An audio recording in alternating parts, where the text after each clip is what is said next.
Well, I'm really excited because Way Back is out now.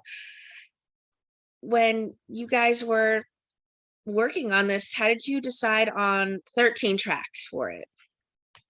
We didn't really decide on 13. It was more like we had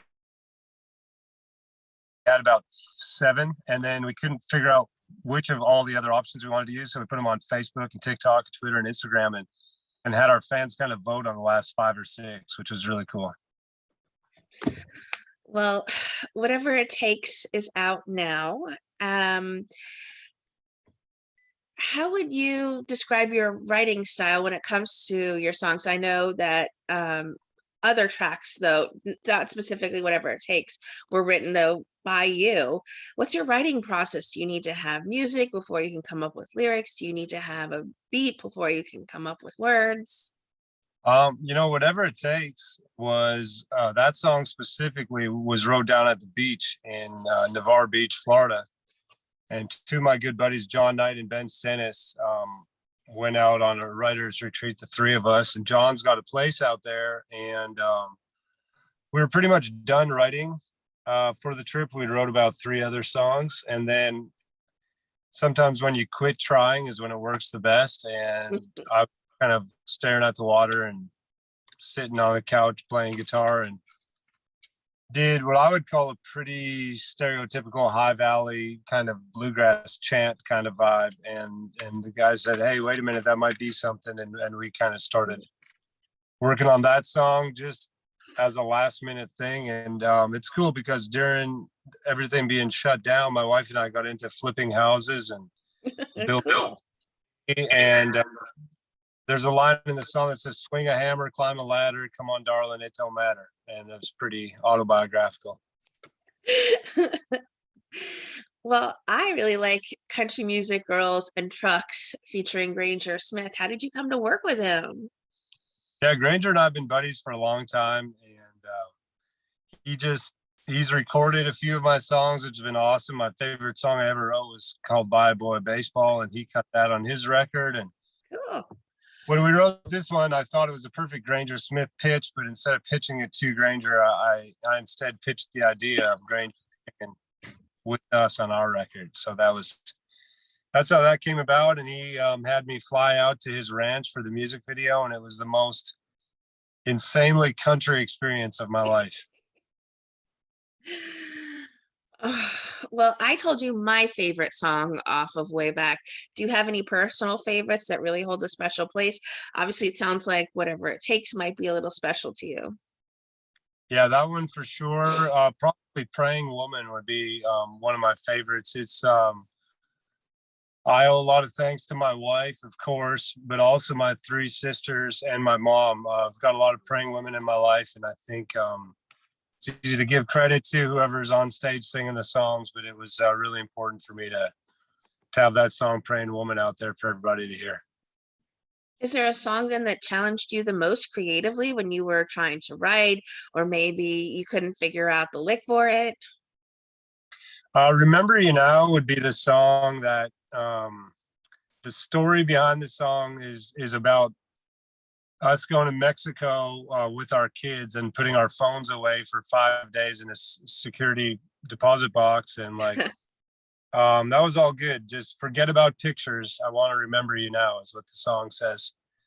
Who needs pictures? Who needs a phone? But we got our cab driver to drive us about 40 minutes away from the hotel to the real part of Mexico. No tourists, just, where I asked him, "Where would you eat? Where would you buy your kids' shoes? Where would you buy your groceries?" And he said, "Well, that's really, really far away." And I said, "That's fine. Let's do it." And that was all good until the evening was over and it's dark outside and there's no cab drivers anywhere because everybody lives there and walks around.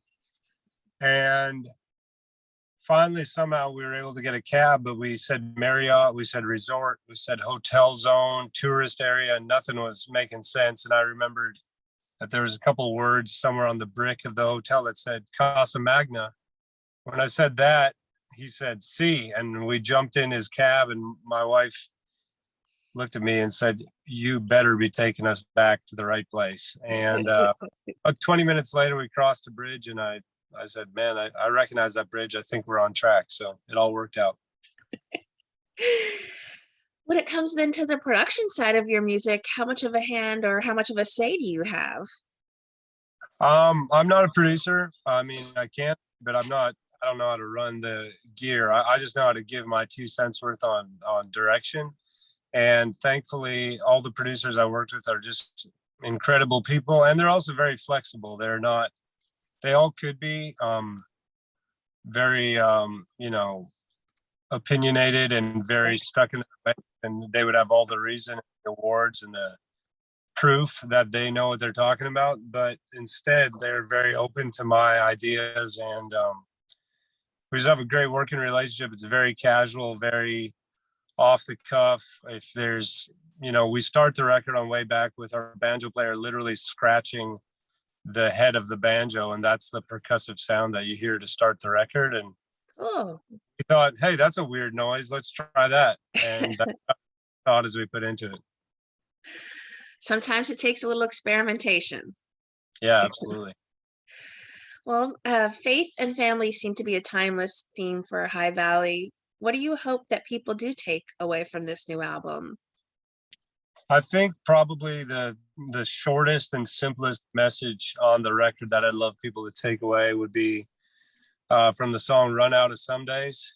Someday we'll do this, someday we'll do that, someday I'll make more time for my kids, someday I'll call my mom. Someday you're going to run out of some days, is what that song says. And I think that would be, if people could take anything away from the record, that would be that. Such a beautiful song. Reminds me of that one where it's like, "Oh, I'm gonna be with you, Dad," and I can't think of that Cats in the song. Cradle. Yeah, there you go, "Cats in the Cradle." Yeah, It's a very Cats in the Cradle when I heard it. I love Cats in the Cradle. Well, um, you work with Ann Wilson on this album and Granger Smith, as we touched on. Is there any artist you would love to work with in the future to collaborate with on a song? Oh yeah, I'd love to work with so many artists. There's so many very, very talented artists out there. Haley Witters is a country artist right now that I just think is amazing. I love her songwriting. I love her voice. I'd probably be pretty pumped there. You're a part of social media. Why is that such an important way for you to continue to connect with your fans, especially here still during the pandemic? Yeah, I mean, it's a blessing and a curse. I kind of have a love-hate relationship with social media. My kids still don't have cell phones, and I'm pretty old school that way. But I also know that if our fans want to hear of our music, I have to share it with them, and can't just. I'd rather put it this way: I'd rather be at home with my family and spend a few minutes a day posting videos for the fans than say, "Hey, I have to leave home every single day to be on the road in order to connect with my Right. fans." So, blessing and a curse. And I absolutely love that we share demos. We can share behind the scenes stuff. People can weigh in, and I know that growing up as a huge Ricky Skaggs fan, if there had been a way that every so often I could have seen Ricky Skaggs' backyard or what he was doing on the weekend, it would have been really, really, really cool for me. So I try and keep that in mind and give people little snippets of what's going on in our lives. For Wayback, is there going to be a tour, or are you going to be mostly focused on local shows for now? No, we did just play the Country Music Hall of Fame, and we are playing CMA Fest, and just booked the Bluebird Cafe. I love doing the songwriting stuff. But no, we're working on a tour right now. We're going to announce it in the next couple months. So absolutely planning on touring this record. Well, what would you like to say then to everyone who are fans and supporters of the beautiful music that High Valley makes? Thank you so much for allowing me to make music for a living. It's a huge blessing, and I don't take it for granted. If I didn't have fans streaming the music and buying the tickets, I'd probably be selling trucks or something right now. So I'm very thankful